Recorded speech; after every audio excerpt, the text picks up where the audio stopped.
Disclaimer. This content is intended for mature audiences only. Viewer discretion is advised. My name is Elaine. I'm 43 years old. And if I sound tired, it's because I am, not in the way sleep fixes, but in that deep, marrow-heavy way that only heartache knows.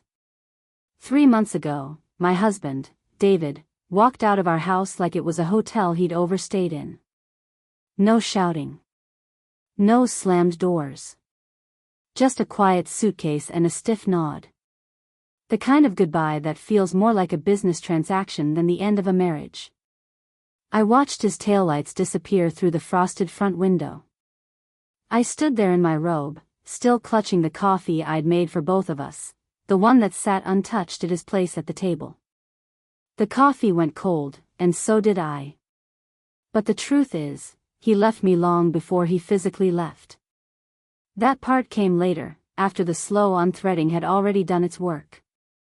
When we first met, David made me laugh with this reckless charm, a kind of dry wit that slid under my skin and stayed there. He used to cup the back of my neck when we kissed like I was something precious.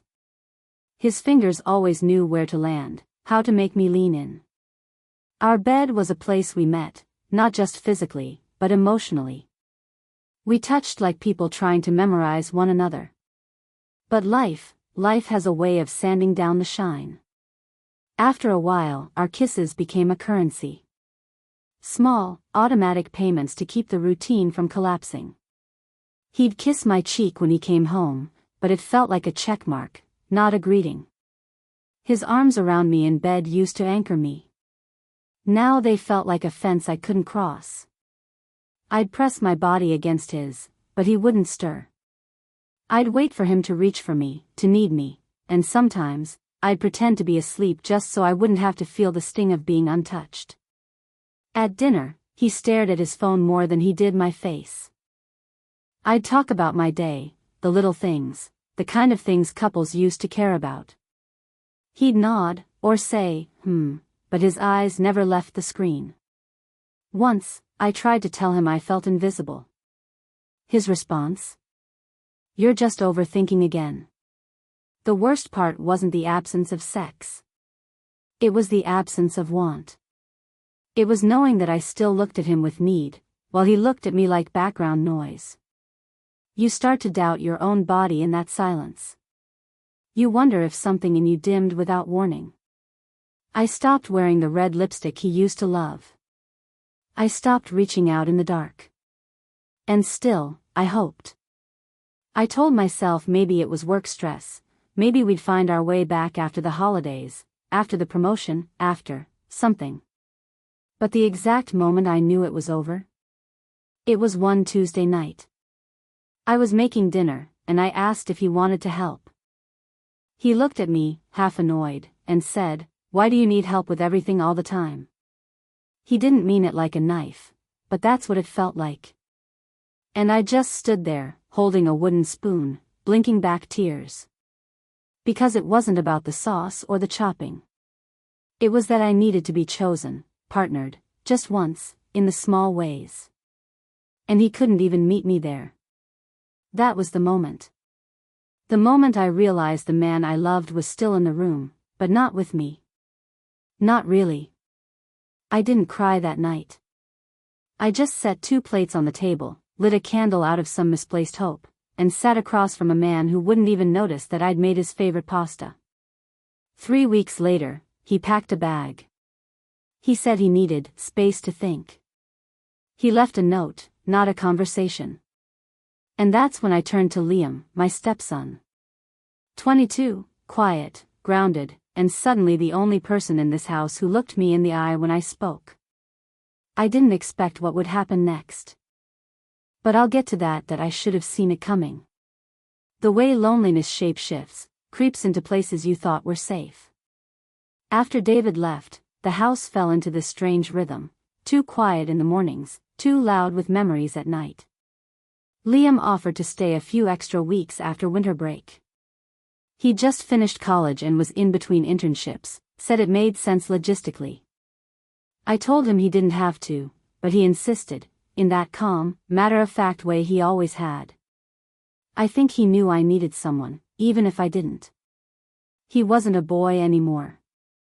He'd grown up when I wasn't looking, 6 foot something now, a quiet presence with shoulders that carried more than they let on. His father used to say Liam was too sensitive, too soft for a man.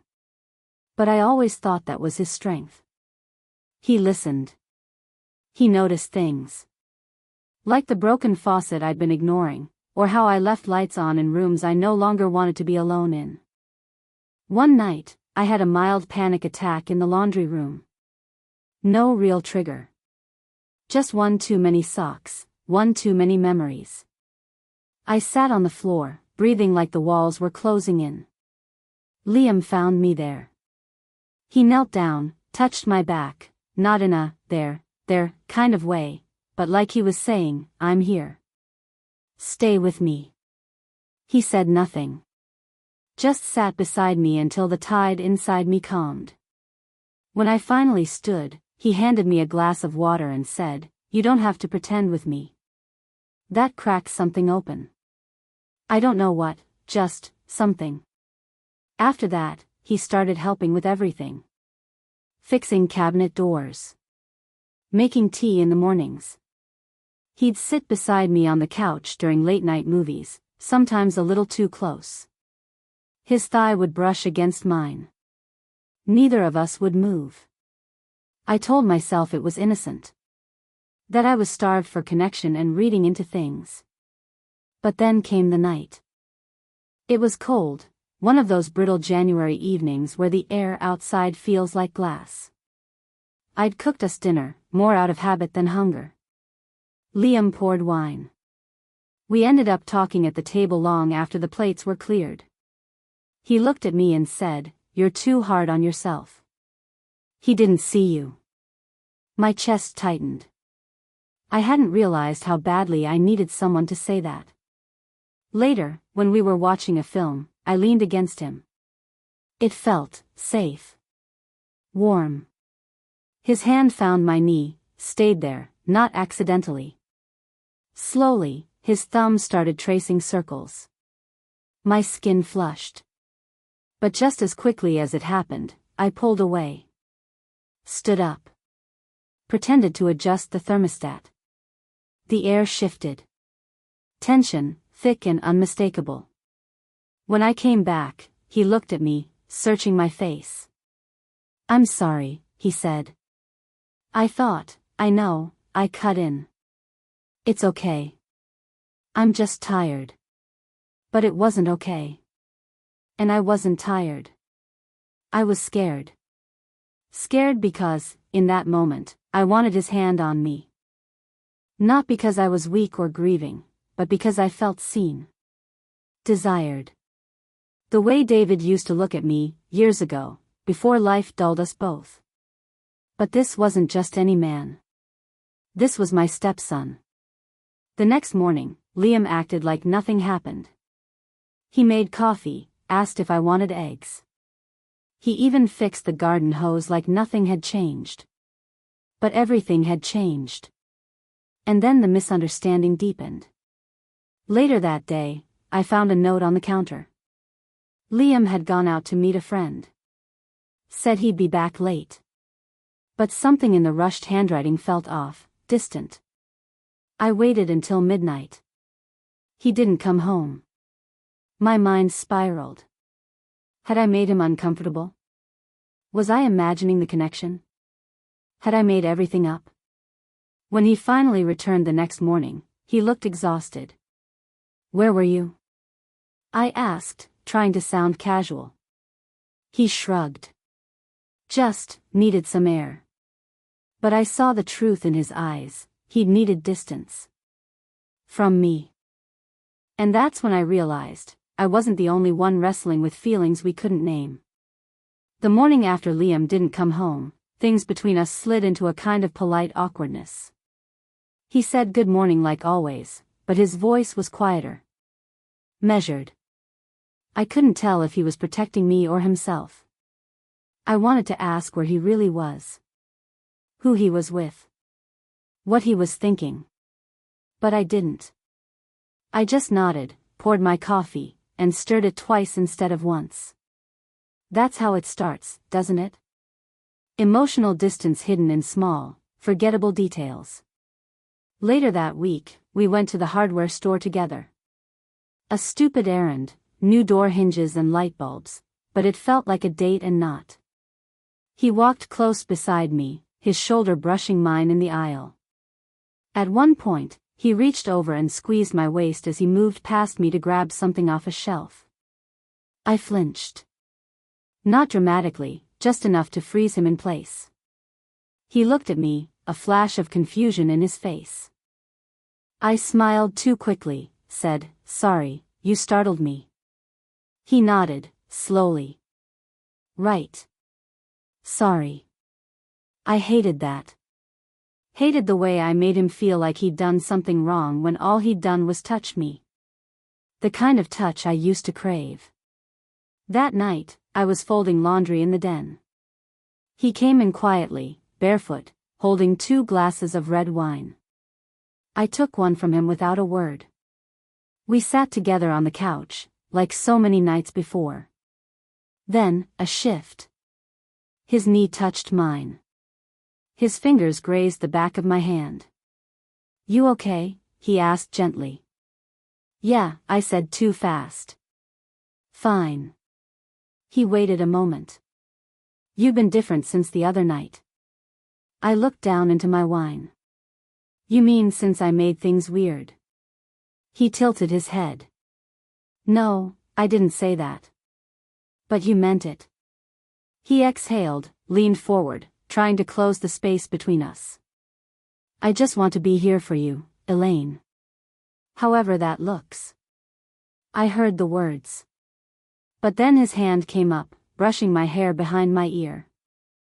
That soft, slow gesture, the kind meant to ignite something. And I felt nothing. Or maybe I felt too much. Guilt, shame, want, confusion. They all crowded my chest like strangers elbowing for space on a subway. He leaned in to kiss me. I let him. His lips were warm, careful. But my body stayed still. My arms didn't move. My breath stayed shallow. I wanted to want it. I wanted to lean into him and forget what this all meant. But instead, I was doing what I had done with David during those last 6 months, pretending to be present while I disappeared inside myself. When he pulled back, his brows creased. "Did I?" "No," I cut him off. "You didn't do anything." "Then what is it?" I couldn't answer. Not honestly. Because the truth was ugly and complicated, that I was still angry. Not at Liam, but at myself. At David. At the way touch had become this thing that always expected more of me. So I stood up and said I was tired. Again. That catch-all excuse women use when we don't want to explain ourselves. He didn't follow me. I think he was too tired too, but for different reasons. Later, as I lay in bed staring at the ceiling, I imagined what it would be like to just be held. Without the pressure of anything else. Without interpretation. Without consequence. And then the thought crept in, so loud and sharp I almost said it aloud. Why does everything have to turn into sex? It happened on a Saturday. I'd spent the afternoon cleaning, scrubbing out cabinets that didn't need scrubbing, folding towels so aggressively they practically had corners. That kind of rage cleaning you do when you're trying to keep something inside from spilling out. Liam had been out most of the day. He came home carrying fresh flowers and takeout from my favorite Thai place. He said, "Thought we could have a night in, just us," and smiled like he meant it. It should have been sweet. It should have made me feel cared for. But instead, it made my throat tighten. We ate at the kitchen table with candles burning too low and the dog curled under our feet. It looked like something out of a life I once had.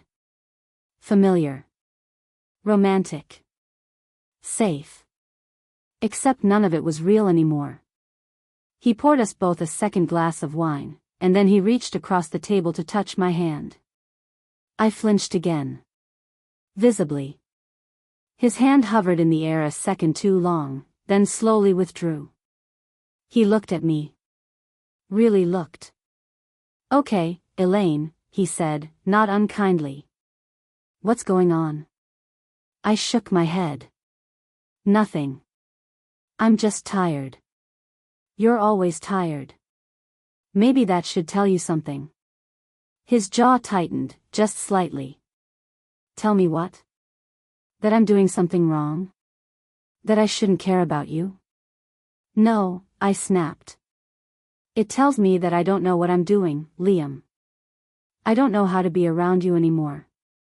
The words tumbled out before I could catch them. He sat back, arms folded. Because I bought dinner, he asked, voice low.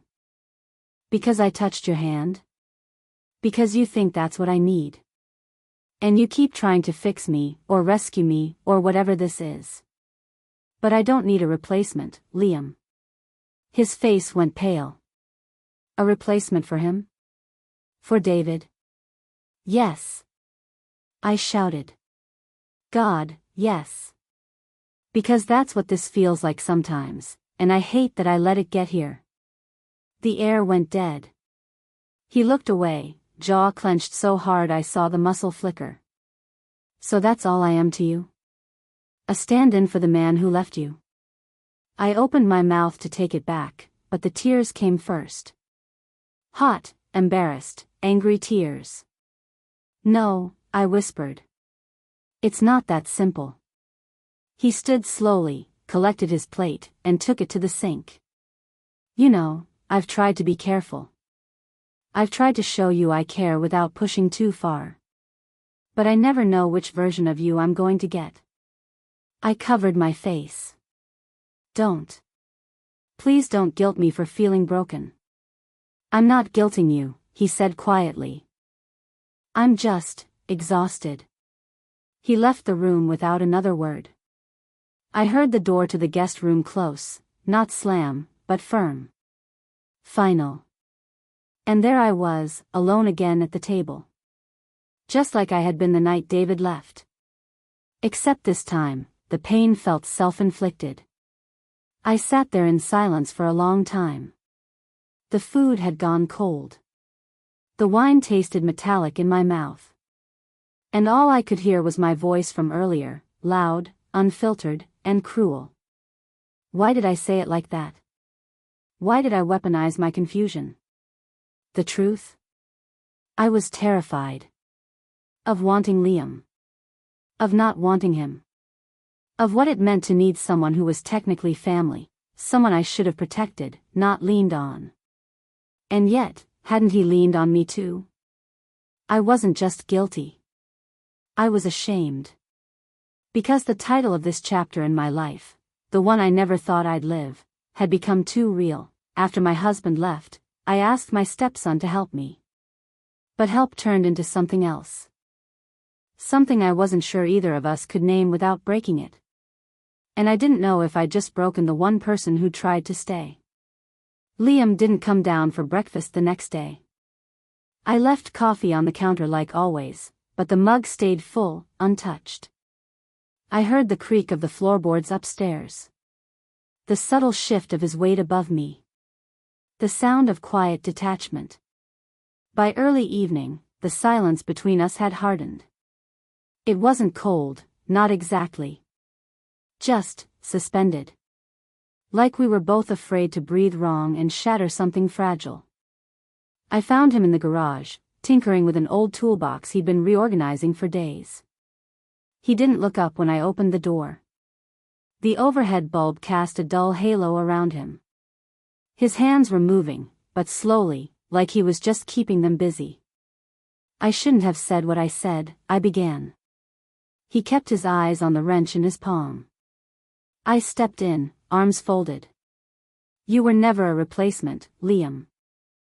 I don't even know what this is between us. But it's not fake. And it's not one-sided. He sighed and finally met my eyes. I wasn't trying to take his place. I was just trying to stay close to you. I nodded, tears catching in the back of my throat. I know. And I think that's what scared me most. There was a long pause. He stood up slowly, wiping his hands on an old rag. He looked taller in that small space, more like a man than ever before, and somehow more unreachable too. I don't think we can go back to how things were, he said gently. Too much unsaid. Too much crossed. I don't want to go back, I said, surprising even myself. But maybe we can start from where we are. With honesty. With space. He nodded once. No smile. Just a slow breath. Okay. Then he stepped toward me. Not for a kiss, not for anything loaded. Just a quiet movement of presence. He reached out, and I let him pull me into a hug, our bodies stiff at first, then softening. His arms around me didn't feel like a promise or a question. Just comfort. Just goodbye to the unspoken tension we'd both been carrying. I'm going to stay with a friend for a few days, he murmured into my hair. I think we both need time. My hands clutched the back of his sweatshirt. I nodded, even though it hurt. Okay. That night, I found his blanket folded neatly on the couch. He hadn't slept there, but he'd considered it. I stood in the living room long after he left. The house quiet again. Still too quiet. But the difference was this time, I wasn't pretending I was okay with it. It's been 6 weeks since Liam packed a weekend bag and stepped out the front door. He texted once, a week later, just to say he was safe. I didn't reply right away. I didn't know what to say. And I think he understood that silence better than any apology I could have sent. It's strange, how empty a house can feel even when it's filled with things.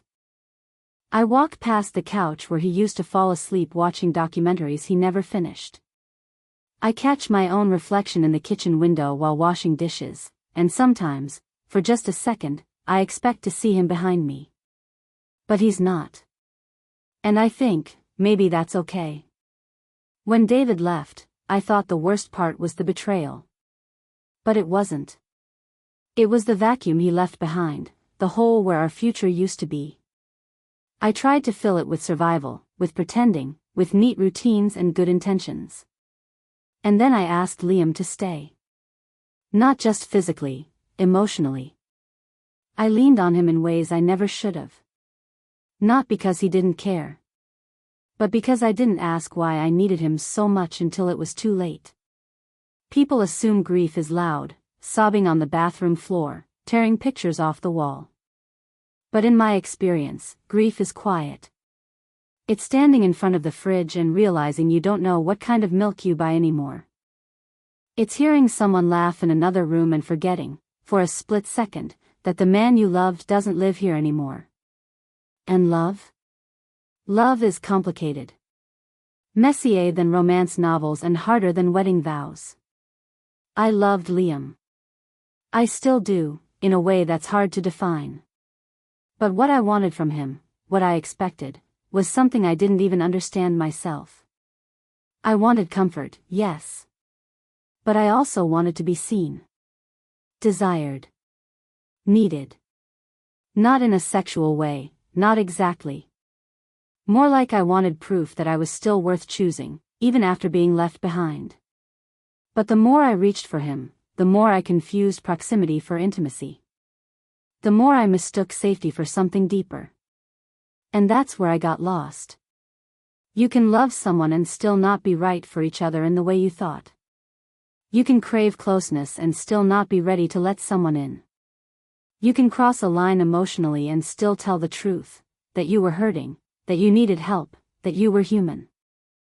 Liam gave me kindness when I was brittle. He gave me stability when I felt like I might collapse. But I think what neither of us realized was that love without boundaries isn't tenderness, it's confusion.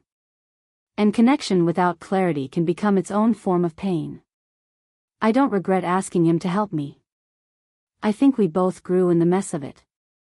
But I've also learned this: healing doesn't come from someone holding you up. It comes from standing on your own, even if your legs are still shaking.